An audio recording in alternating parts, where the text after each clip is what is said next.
समय की बात है। एक गांव में मोहन नाम का एक नौजवान रहता था। मोहन का शरीर गठीला और बहुत सुंदर था। मोहन रोज सुबह शहर में काम करने जाता और फिर शाम को अपने गांव लौट आता।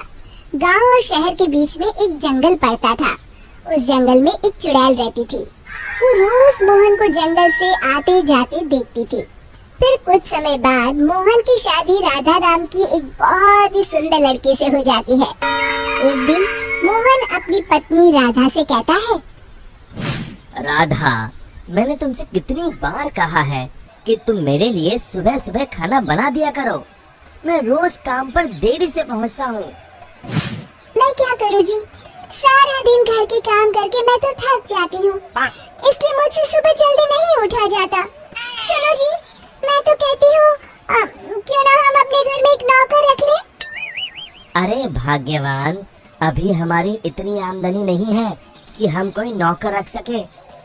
कल से मैं सुबह खाना खुद बना लिया करूँगा। खुश? इतना कहकर मोहन घर से चला जाता है। फिर अगले दिन से मोहन रोज सुबह जल्दी उठकर अपने लिए खाना बनाने लगता है।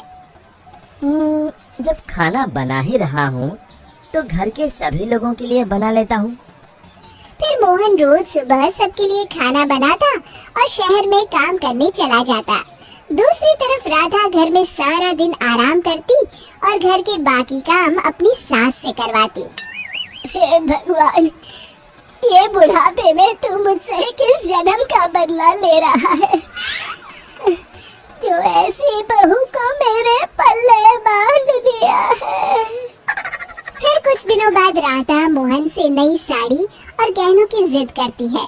मोहन उसे समझाने की कोशिश करता है कि वो अभी ये सब खरीदने में असमर्थ है, लेकिन राधा नहीं मानती और राधा के रोज रोज के नखरों से तंग आकर मोहन गुस्से में घर से निकल जाता है। कब वो जंगल में पहुंच जाता है उसे भी पता नहीं चलता। तभी एक चुड़ैल की नजर मोहन पर पड़ती है। अरे, मैं तो घर से बहुत दूर आ गया हूँ। ओहो, रात भी बहुत हो गई। घर में सब परेशान हो रहे होंगे। फिर मोहन वापस अपने घर की ओर चल पड़ता है। चुड़ैल भी मोहन का पीछा करते करते उसके घर तक पहुंच जाती है। फिर मोहन अपने घर पहुंचकर दरवाजा खटखटाता है। तभी उसकी राधा दरवाजा खोलती है। उसके चेहरे की मुस्कान देख मोहन को थोड़ी हैरानी होती है। फिर राधा कहती है, मुझे माफ कर दीजिए जी, मुझसे गलती हो गई। मैं भूल गई थी कि औरत का असली गहना उसका पति होता है। आगे से मैं आपको कभी नाराज नहीं करूंगी। राधा को अपनी गलती का एहसास हो गया है। ये देखकर मोहन उसे माफ कर देता है। फिर अगले दिन से राधा रोज सवेरे उठकर मोहन के लिए खाना पकाती, घर के सारे काम करती, साथ ही साथ अपनी सास ससुर की खूब सेवा करती। अपनी पत्नी में आए इस परिवर्तन को देख मोहन की खुशी का ठिकाना नहीं रहता। एक दिन राधा की सास राधा से कहती है, बहू, आज मैंने घर में हवन रखा है।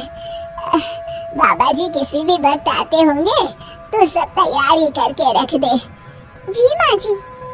फिर थोड़ी देर बाद बाबा जी अपने चेले के साथ उनके घर पर आते हैं। अलख निरंजन। आइए आइए बाबा जी, मैं आपका ही इंतजार कर रही थी। फिर बाबा जी हवन की तैयारी शुरू करते हैं और मोहन और राधा को हवन में बैठने के लिए कहते हैं। मोहन तो वहाँ आकर बैठ जाता है, लेकिन राधा वहाँ आने से मना कर देती है। तब मोहन राधा से कहता है, अरे भाग्यवान, अचानक तुम्हें क्या हो गया? तभी बाबा जी को राधा पर कुछ संदेह होता है। अलख निरंजन, माँ जी, तुम्हारे बहू के हाव भाव देखकर मैं पहले ही समझ गया था कि इसके अंदर किसी चुड़ैल का वास है। बाबा जी क्रोधित होकर कहते हैं, सच सच बता, कौन है तू, वरना अभी तुझे जलाकर भस्म कर दूंगा। फिर बाबा जी जोर जोर से मंत्र पढ़ना शुरू कर देते हैं। ओम चामुंडाय विच्चाय नमः, ओम चामुंडाय विच्चाय नमः। तभी अचानक राधा की आवाज बदल जाती है और वो बाबा जी को हाथ जोड़कर कहती है, नहीं नहीं, मुझे छोड़ दीजिए। मैं एक चुड़ैल हूँ।